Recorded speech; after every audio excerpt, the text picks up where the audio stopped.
Sir, ഈ കഴിഞ്ഞ ദിവസം അതിജീവിത, അതായത് സിനിമാ താരത്തിനെ ദിലീപിൻ്റെ ഗുണ്ടകൾ ആക്രമിച്ച കേസുമായി ബന്ധപ്പെട്ട് ഇവിടെ ഹൈക്കോടതിയിൽ വിധി വന്നു. ദിലീപിനെതിരെയാണ്. ദിലീപിന് ഒഴികെ ബാക്കി എല്ലാവർക്കും അവർ കുറ്റക്കാരാണെന്ന് തെളിഞ്ഞു. സാർ, ഇപ്പോൾ ഇതിൻ്റെ പിന്നിലൊരു വലിയ ഗൂഢാലോചന നടന്നിട്ടുണ്ട്. ആ ഗൂഢാലോചന കണ്ടുപിടിക്കണം എന്ന് പറഞ്ഞുകൊണ്ട് എല്ലാവരും ആരോപണ വിധേയനാക്കിയ ദിലീപ് ഇപ്പോൾ പുറത്ത് വന്നിട്ടുണ്ട്. ദിലീപ് കേസ് കൊടുക്കാൻ പോവുകയാണ്. സാർ, ഈ ഗൂഢാലോചന എന്ന് പറയുന്നത് നമുക്ക് ഏത് പ്രമാദമായ കേസുകളിലാണ് ഗൂഢാലോചന തെളിയിക്കപ്പെട്ടിട്ടുള്ളത്? എൻ്റെ ചോദ്യം അതാണ്. ഈ നടിയെ ആക്രമിച്ച കേസുമായി ബന്ധപ്പെട്ട്, യുവനടിയെ ആക്രമിച്ച കേസുമായി ബന്ധപ്പെട്ട് ദിലീപിനെ തുടക്കം മുതൽ പഴിചാരി. ദിലീപ് എങ്ങനെയാണ് ചിത്രത്തിലേക്ക് വന്നത് എന്നുള്ളത് ഇതിലെ ഒന്നാം പ്രതിയായ പൾസർ സുനി എന്ന കുറ്റവാളി, കുപ്രസിദ്ധ കുറ്റവാളി, അയാൾ ഒരു കത്ത് അയക്കുന്നു. അതുവഴിയാണ് ദിലീപിന് ഇതിൽ പങ്കുണ്ടോ ഇല്ലെന്ന് ഇതുവരെ തെളിയിച്ചിട്ടില്ല. ഇത് ഒരു വിഷയമാണ്. അത് വരട്ടെ, വഴിയെ നമുക്ക് ചോദിക്കാം. സാർ പറഞ്ഞോളൂ, ഇതിലെന്താണ് സംഭവിച്ചത്? ഗൂഢാലോചന എന്ന് പറഞ്ഞാൽ മറ്റാരും അറിയാതെ രഹസ്യമായിട്ട് ചെയ്യുന്ന ഒരു ആലോചന, അതിൻ്റെ ഫലമായിട്ട് വലിയ ക്രിമിനൽ കുറ്റമല്ലേ? അതിൻ്റെ ഫലമായിട്ടൊരു ക്രൈം കമ്മിറ്റ് ചെയ്യുക. അതെ. ഈ ഗൂഢാലോചന ഒന്നോ രണ്ടോ വ്യക്തികൾ മാത്രം തുടങ്ങുന്നതായിരിക്കും. ഒന്നോ രണ്ടോ വ്യക്തികളായിരിക്കും. പിന്നെ ആയിരിക്കും അതിൻ്റെ ബാക്കിയുള്ളവരെ റിക്രൂട്ട് ചെയ്യുന്നൊക്കെ ക്രമത്തിൽ 1, 2 അല്ലെങ്കിൽ 3ാമത്തെ സ്റ്റെപ്പിലോ 4ാമത്തെ സ്റ്റെപ്പിലോ ഓരോരുത്തരെ ഒരിടത്തുനിന്ന് കാർ വിളിക്കും, ഒരിടത്തുനിന്ന് ആളെ കയറ്റാൻ പറയും. മലബാറിലൊക്കെ പറഞ്ഞ് കേട്ടിരിക്കുന്ന പോലെ കൊല്ലാനുള്ളവരെ കൊണ്ടുപോകുന്ന പരസ്പരം അറിയില്ല. കൊല്ലാനുള്ളവനല്ല, കൊലപാതകളെ കൊണ്ടുപോകുന്ന ഒരു കാറിൽ ചെന്നിട്ട് ഒരു ദിനേശ് പി ഡി യൂണിറ്റിൽ നിന്നോ അതുപോലെ ഒരു യൂണിറ്റിൽ നിന്ന് ഒരാളെ വിളിച്ച് കയറ്റും. പിന്നെയും കാർ മുമ്പോട്ട് പോകും. ഇവന് പരിചയമില്ലാത്ത വേറെ സ്ഥലത്ത് ചെന്നിട്ട് അടുത്തവനെ വിളിക്കും. ഇവർ തമ്മിൽ സംസാരിക്കാനേ പാടില്ല. ആരാണ് കൂടെ വന്നിരിക്കുന്നത് എന്ന് പോലും പറയാത്ത രീതിയിലാണ്, അത്ര പെർഫെക്റ്റായിട്ടാണ് ഗൂഢാലോചനകൾ എക്സിക്യൂട്ട് ചെയ്യുന്നത്. ഇവിടെ ഇതിന് ഇത്രയും ശ്രദ്ധ കിട്ടിയതിൻ്റെ കാര്യം, എനിക്കത് ഗൂഢാലോചന ഇല്ല, അത് ദിലീപിന് പങ്കില്ല എന്ന് ഞാൻ വിശ്വസിക്കാനുള്ള കാരണം പോലും അതാണ്. ഈ ഗൂഢാലോചന ഈ നടിയെ, ഈ അതിജീവിതയെ ഇങ്ങനെ ക്രൂരമായി, ഏറ്റവും നീചമായി ഉപദ്രവിക്കാനാണെങ്കിൽ ഗൂഢാലോചന നടത്തി എക്സിക്യൂട്ട് ചെയ്യുന്നവരെ ഇത് പുറത്ത് വെച്ച് നടത്തണം, പരസ്യമായിട്ട് പബ്ലിക് റോഡ് വെച്ച് നടത്തണം, വാഹനത്തിൽ വെച്ച് നടത്തണം. അവർക്ക് ഏതെങ്കിലും ക്വാർട്ടേഴ്സിലോ എവിടെ വേണേൽ കൊണ്ടുപോകാം. ഏത് സ്ഥലത്ത് വേണം. ബോട്ടെ കയറ്റി, ഹൗസ് ബോട്ടെ കയറ്റി ദൂരെ കൊണ്ടുപോകത്തില്ല, ആരും കാണാതെ.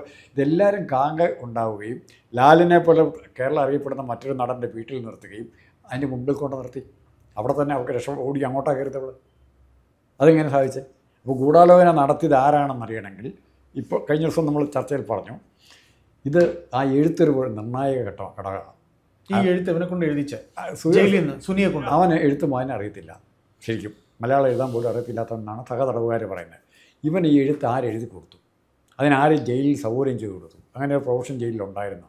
ജയിൽ സൂപ്രണ്ടിൻ്റെ സാന്നിധ്യത്തിലാണോ ഇവർ എഴുതിയത്? ഇവൻ്റെ ഹാൻഡ് റൈറ്റിംഗ് ആണോ? ഇങ്ങനെ 100 കാര്യങ്ങളാണ് നമുക്ക് ഇതുമായി ബന്ധപ്പെട്ട് തന്നെ. അപ്പോൾ കൂടാതെ തന്നെ ഇനിഷ്യേറ്റ് ചെയ്യുന്നത് പൾസർ സുനി അവിടുന്ന് ആ എഴുത്തെഴുതുമ്പോൾ തുടങ്ങുന്നതാണ്. തീർച്ചയായും അതിനെ ആര് സഹായിച്ചു എന്ന് ആദ്യം കണ്ടുപിടിക്കണം. തീർച്ചയായും അതാണ് ഏറ്റവും പ്രധാനം. അതാണ് ഏറ്റവും അതിലേക്ക് അന്വേഷണം പോയിട്ടില്ല. പൾസർ സുനിക്ക് ഇത് ചെയ്യാനുള്ള സൗകര്യം ചെയ്തു കൊടുത്ത ഉദ്യോഗസ്ഥനെ കുറിച്ച് ഇന്നലെ ഞാൻ പറഞ്ഞ വിഷയമാണ്. ചർച്ച ആരും പറഞ്ഞു കൊടുത്തത്, ആരാ അന്വേഷിക്കണം, ആരാ ഡിമാൻഡ് ചെയ്തിരിക്കുന്നത്? ദിലീപ് കേസിൻ്റെ വിധി വരുന്നത് വരെ ദിലീപ് സൈലൻ്റായിരുന്നു. ഇത്തരം കാര്യങ്ങളെക്കുറിച്ച് ആരാ തെറ്റെന്നും ശരിയെന്നൊന്നും പറയാൻ പോയില്ല. അല്ല, അയാൾ ഒരുപാട് കാശ് ചിലവാക്കി സുപ്രീം കോടതി വരെ പോയല്ലോ. അല്ല, വിചാരണ ഇത്രയും നീട്ടിവെച്ച് തന്നെ ഗൂഢാലോചന പിടിക്കപ്പെടുമെന്ന് കരുതിയായിരിക്കാം.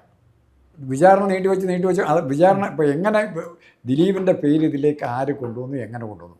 ദിലീപ് ആയിരിക്കും ഒന്നുകിൽ ദിലീപ്, അത് പൾസർ സുനി ആരാ? അത് മാത്രമല്ല സാർ, ഈ ഇന്ത്യൻ നിയമ വ്യവസ്ഥയിൽ ഗൂഢാലോചന എന്ന് പറയുന്നതിന് ചില മാനദണ്ഡങ്ങളുണ്ട്. സെക്ഷൻ 124. അതൊന്നും ഈ ഒരു ഫോട്ടോ ലൊക്കേഷനിൽ ഇവൻ വന്നതുകൊണ്ടോ, ഈ പൾസർ സുനി വന്നെന്ന് പറഞ്ഞ ഫോട്ടോ കണ്ടതുകൊണ്ടോ, അല്ലെങ്കിൽ ഈ കത്ത് കൊണ്ടോ ഒന്നും തെളിയിക്കാൻ പറ്റില്ലെന്നാണ് പറയുന്നത്. അല്ല, ഈ ഇങ്ങനെയുടെ ദിലീപിൻ്റെ ഇൻസ്ട്രക്ഷൻ പ്രകാരമാണ് പൾസർ സുനിയും കൂട്ടാളികളും ഇത് ചെയ്തതെന്ന് കൃത്യമായിട്ടൊരു ദിലീപിൻ്റെ കയ്യിൽ നിന്നൊരു മെസ്സേജ് കിട്ടണം, ഒരു ഡയറക്ഷൻ കിട്ടണം. അത് കിട്ടായിട്ട് തെളിയിക്കാൻ പറ്റുമോ? തെളിയിക്കാൻ പറ്റാത്ത കാര്യമാണ്. പക്ഷേ ഗൂഢാലോചന കേസ് എത്രയോ സ്ഥലങ്ങളിൽ ഇത് ടി.പി. ചന്ദ്രശേഖരനാരുടെ നമ്മൾ ടി.പി. ചന്ദ്രശേഖരൻ്റെ അതിലേക്ക് തന്നെ നമുക്ക് എൻ്റെ അടുത്ത ചോദ്യം അതായിരുന്നു. അതായത് ഇങ്ങനെയാണ് എന്നുണ്ടെങ്കിൽ ടി.പിയുടെ പദത്തിൽ ഒരു ഗൂഢാലോചന നടന്നിട്ടുണ്ടല്ലോ. ടി.പിയുടെ കുറ്റവാളികളെ, ഇപ്പം ഇവരും കുറ്റവാളികളെ കണ്ടുപിടിച്ചിട്ടുള്ളൂ. ഇന്ത്യൻ നിയമവ്യവസ്ഥയിൽ ഇവിടുത്തെ പോലീസ് കോടതിക്ക് മുന്നിൽ കുറ്റവാളികളെ മാത്രമേ കൊടുത്തിട്ടുള്ളൂ. ഇതിനകത്ത് ഗൂഢാലോചന നടത്തിയവരെ ഏത് കേസിൽ ഇവർ കൊടുത്തായിട്ട് എൻ്റെ അറിവിലില്ല. എന്തിനാ ടി.പിയുടെ കേസിൽ ആരാണ് ഗൂഢാലോചന നടത്തി ഇന്നും നമുക്ക് വ്യക്തമല്ലല്ലോ. അന്വേഷിച്ചില്ല, അന്വേഷണം നിന്ന് പോയി. അന്വേഷണത്തിന്റെ പരിധിയിൽ അത് വന്നിട്ടേ ഇല്ല. വരുന്ന സമയത്ത് തിരുവനന്തപുരം ആഭ്യന്തരമന്ത്രി അദ്ദേഹത്തെ മാറ്റി അവിടെ നിന്നു, അന്വേഷണം നിന്നു, പ്രതികളെ കിട്ടി, അത് നിർത്തി. പക്ഷെ ഈ പറയുന്ന കൊടിസുനി ഉൾപ്പെടെയുള്ളവർ ഇന്നും കാര്യമായി ചോദ്യം ചെയ്താൽ അവർക്ക് നൽകാൻ കഴിയില്ലേ ഇതാരാണ് ഇതിന്റെ പിന്നിലെന്നുള്ളത്? അങ്ങനെയുള്ളവർ പുറത്തു വരരുതെന്ന് എല്ലാ രാഷ്ട്രീയ കക്ഷികളും ആഗ്രഹിക്കുന്നുണ്ടെന്നേ. ഒരു രാഷ്ട്രീയ കക്ഷിയും പ്രഷർ ചെയ്യും. സാർ, അപ്പൊ പിന്നെ ഈ ഗൂഢാലോചന നടന്നു, തനിക്കെതിരെ ഗൂഢാലോചനയാണ് നടന്നതെന്ന് ദിലീപ് പറയുന്നതിൽ എന്ത് തെറ്റല്ല? ഏറ്റവും അവസാനം എന്നാലോചിച്ച് പോയി, ഏറ്റവും അവസാനം ശബരിമലയിൽ 501 കോടി രൂപയ്ക്ക് പുറത്ത് വിറ്റു എന്ന് രമേശ് ചെന്നിത്തല മുൻ ആഭ്യന്തരമന്ത്രിയാണ് പറയുന്നത്. രമേശ് ചെന്നിത്തല പറയുന്നത് തെളിവുണ്ട്. മൊഴി കൊടുക്കാൻ ചെല്ലാന്ന് പറഞ്ഞിട്ട് വേണ്ടെന്നേ. ആ ഗൂഢാലോചന അന്വേഷിക്കണ്ടേ? അത് സർക്കാരിന്റെ ഇത് പോകും. എങ്ങനെ സർക്കാരിന്റെ പോലീസിന്റെ കഴിവ് ഞാൻ പറയുകയാണ് അതിനെ സംബന്ധിച്ച് തെളിവ്. സർക്കാരിന്റെ പോലീസിന് നാണക്കേടാണ്. അത് ഞാൻ തെളിവ് തരാമെന്ന് പറഞ്ഞാൽ കൊണ്ടിരുമ്പോൾ വേണ്ടെന്ന് പറഞ്ഞാൽ അല്ല ഇപ്പം സമയമില്ലെന്ന് പറഞ്ഞാൽ കേരളം കണ്ടില്ലേ? അത് സർക്കാരിന്റെ രാഷ്ട്രീയം. എത്ര ഗൂഢാലോചനകൾ മുക്കിയിട്ടുണ്ട്. PP ദിവ്യെ എന്തിനാ അവിടെ പോയി? ഗൂഢാലോചന ഇല്ലേ അവിടെ? തീർച്ചയായും വിളിക്കാത്തൊരു മീറ്റിങ്ങിന് പ്രസംഗിക്കാൻ പോവാണ്. അത് ആരൊക്കെ കൂടി ചേർന്നാണ് തീരുമാനിച്ചത്? അതിന്റെ പുറകെ ഇങ്ങനത്തെ എല്ലാ ആക്ടിന്റെ പുറകെ ഓരോ ഇന്ത്യൻ നിയമവ്യവസ്ഥയിൽ നിരവധി പ്രമാദമായ കേസുകളിൽ ആരാണ് ഈ ഗൂഢാലോചനയുടെ പിന്നിൽ നിന്ന് ഇതുവരെ ജനത്തിന് അറിയാൻ കഴിഞ്ഞിട്ടില്ല. ഇത് പറയാൻ പറ്റില്ല. ഇപ്പൊ ഈ പറയുന്ന കൊടിസുനിയെ അതിന് നമുക്ക് ദിലീപിനെ എന്തിനാ കുറ്റപ്പെടുത്തണം? ദിലീപ് ഇപ്പൊ ഞാൻ പറയട്ടെ, ദിലീപ് ജീവിച്ചിരിക്കുന്നത് കൊണ്ടാണ് ദിലീപ് പറയുന്നത് ഈ ഗൂഢാലോചന എനിക്കെതിരെ നടന്നിട്ടുണ്ട്, എൻ്റെ ഈ ഗൂഢാലോചന എനിക്കെതിരെ നടത്തിയവരെ കണ്ടുപിടിക്കണമെന്ന്. ദിലീപ് ഈ കേസിൽ മുക്തനായി ജീവിച്ചിരിക്കുന്നുണ്ടാവും. ദിലീപ് ഒരു ക്രൂഷ്യൽ ചോദ്യം ചെയ്യുന്നുണ്ട്. ഗൂഢാലോചന ദിലീപൂടെ ഉൾപ്പെട്ടിട്ടാണ് കൊലപാതകം നടത്തിയെന്ന് പൾസർ സുനി പറയുകയും അതിനു മുമ്പ് മഞ്ജു വാര്യർ ഇത് ഈ ആരോപണ സൂചന പോലെ പറയുകയും ചെയ്തപ്പോഴാണ് ഇത് ഗൂഢാലോചന. മഞ്ജു വാര്യരെ ശരി മാറ്റി നിർത്താം, ശരി പോട്ടെ, അതെന്തോ ആയിക്കൊണ്ട് പോട്ടെ. പക്ഷേ ഈ പൾസർ സുനിക്ക് കൊട്ടേഷൻ തുക കൊടുത്തിട്ടുണ്ട്, അത് ആരാണെന്ന് അവിടെ തീർന്നല്ലേ? കൊട്ടേഷൻ എന്ന് പറഞ്ഞ നാണക്കേടല്ലേ?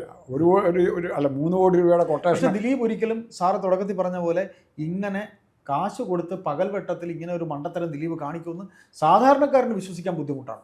ഇത് തെളിവ് വെച്ച് എനിക്ക് തോന്നുന്ന ഈ പെങ്കൊച്ചിനെ കണ്ടപ്പം ആവശ്യമില്ലാത്ത തോന്നലുകളുണ്ടായി. ഇവളെ കൊണ്ട് കാശുണ്ടാക്കാവോ, ഫോട്ടോ എടുത്ത് കാശുണ്ടാക്കാവോ എന്ന് പൾസർ സുനിയുടെ ഒരു നിമിഷം നേരത്തെ തോന്നൽ കൊണ്ടും ഇതുണ്ടാകാം. അല്ല, അങ്ങനെ ഒരു നിമിഷത്തെ തോന്നലൊന്നുമല്ല സാർ. കാര്യം ലാൽ മീഡിയ എന്ന് ഇവർ ഒരു ജിപ്സി വാഹനത്തിൽ ഗുണ്ടകളെ പിടിക്കാനായിട്ട് പോകുന്നവരെ, കാര്യം തൃശ്ശൂരിൽ നിന്ന് വരുന്ന നടിയെ വീട്ടിൽ നിന്ന് പിക്ക് ചെയ്ത് വരുന്ന വഴി അവരുടെ പിറകെ വരുന്ന വാഹനം, ഇതെല്ലാം ആസൂത്രണം തന്നെയാണ്. ഒരു നിമിഷത്തെ ഇതൊന്നുമല്ല. ഈ പൾസർ സുനി തന്നെ നിരവധി താരങ്ങളെ ഇതുപോലെ ആക്രമിച്ചിട്ടുണ്ട് എന്ന് താരങ്ങളിൽ തന്നെ വെളി പറയാത്ത ഒരുപാട് വിഷയങ്ങളുണ്ട്. അതുകൂടെ പറയണ്ടേ?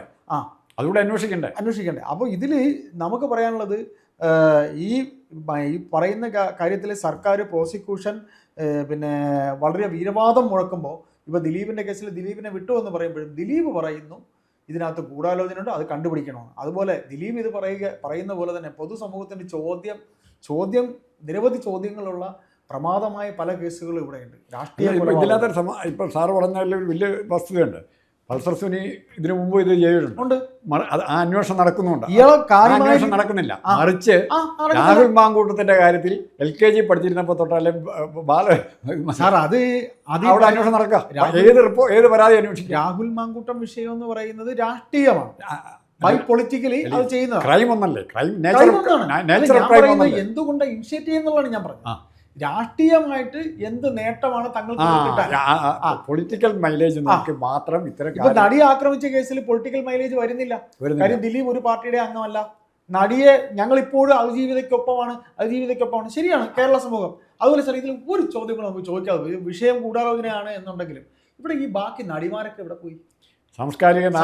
ഇവർ ഇതിന്റെ തുടക്കം ഞാൻ അങ്ങേയറ്റം റീമാക്കല്ലെങ്കിലും എന്തെങ്കിലും ഒരു വാക്ക് പറയുമെന്ന് നമ്മൾ പ്രതീക്ഷിച്ചു. ആരും പറയരുത്. ഒരൊറ്റ മനുഷ്യർ. ഇന്നിപ്പോൾ പ്രസിഡന്റ് ആയിരിക്കുന്ന ശ്വേതാ മേനോനൊക്കെ തുടക്കത്തിൽ ആരുടെ കൂടെയാണ് നിന്നത്? ആദ്യം ഉണ്ടല്ലോ. ഇപ്പൊ അവർക്ക് എന്താ അപ്പൊ സാർ ഇതിനകത്ത് മറ്റേ പെട്ടി വന്നില്ല സാറേ. ഇവരുടെ എല്ലാം വായ മൂടിക്കെട്ടാൻ പറ്റുന്ന പെട്ടിയാണ് ഹേമ കമ്മിറ്റി റിപ്പോർട്ട്. ആ പെട്ടി ഇവിടെ ഉള്ളിടത്തോളം കാലം സിനിമാ രംഗത്തുള്ള ആരെയും അങ്ങോട്ടും ഇങ്ങോട്ടും പരസ്പരം സാർ. അപ്പൊ ഇതില് സർക്കാർ ഇത് കുറ്റവാളികളെ ശിക്ഷിച്ചു, ശരിയാണ്, കോടതി പറഞ്ഞു എന്ന് വലിയ പ്രമാദമൊന്നും അടിക്കണ്ട. കാര്യം TP കേസ് മുതൽ മാഹി കൊലക്കേസ് മുതൽ ഇപ്പോൾ ഈ ദിലീപിൻ്റെ ഈ വിഷയം, ദിലീപിനെ ചാർത്തിയിരിക്കുന്ന ഈ വിഷയം വരെ സാർ, ഗൂഢാലോചന കണ്ടുപിടിക്കാത്ത എന്ത് അന്വേഷണമാണ് ഇവിടെ നടക്കുന്നത്? ഗൂഢാലോചന നിങ്ങൾ കണ്ടുപിടിക്കണം, അതും കൂടെ ആകുമ്പോഴേ അത് പൂർത്തിയാവുള്ളൂ. അത് എന്തുകൊണ്ട്? അത് ഇവിടുത്തെ നിയമവ്യവസ്ഥ എല്ലാ ക്രൈമിലും അതായത് വേറൊന്നുമില്ല, അതിൻ്റെ നാരായ വേര് കീറി നിങ്ങൾ കാണിക്കേ. പൊതുസമൂഹം അത് നിങ്ങൾ അക്സെപ്റ്റ് ചെയ്യും. പക്ഷേ ഇവിടെ അതൊന്നുമില്ല. ടി പി കേസിൽ ഇതുവരെ ആരാണ് ഇതിൻ്റെ പിന്നിലെന്ന് കണ്ടുപിടിച്ചിട്ടില്ല. ആ ഞെട്ടിക്കുന്ന കാര്യമാണത് ടി പിയുടെ ഗൂഢാലോചന. അത് ആരാണ്, എവിടം വരെ എത്തുന്ന എവിടം വരെ എത്തുന്ന ഒരു പിടിയില്ല. കേരളം ഞെട്ടും. CPM നേതൃത്വം മച്ച തട്ടും, സീലിംഗ് തട്ടും, സീലിംഗ് തട്ടും. പിന്നെ ഈ ദിലീപിൻ്റെ കേസ് ഇത് കച്ചവട താല്പര്യങ്ങളുടെ മേലുള്ള വിഷയമാണെന്ന് വെക്കാം. പിന്നെ നിരവധി കാര്യങ്ങൾ. ഇപ്പൊ ശബരിമല സ്വർണ്ണക്കൊള്ള, അതും എവിടെയാണ് വൻ ഗൂഢാലോചന. സ്വർണം പോയെന്ന് പോലും അറിയില്ല.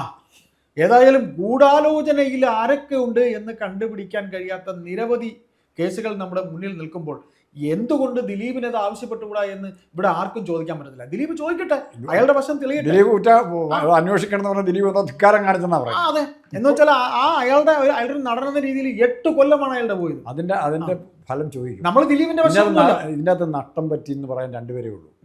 നഷ്ടം അവനൊന്നും വല്ല അവർക്ക് കുറ്റവാളികളാ. ആ കുറ്റവാളിയെ താരത്തിനും പോയി, ദിലീപിനും പോയി. ഈ റിസ്ക് എടുത്തോണ്ട് അവൻ കാശ് മേടിക്കുന്നത്, ഈ റിസ്കിന് തയ്യാറായിട്ട്.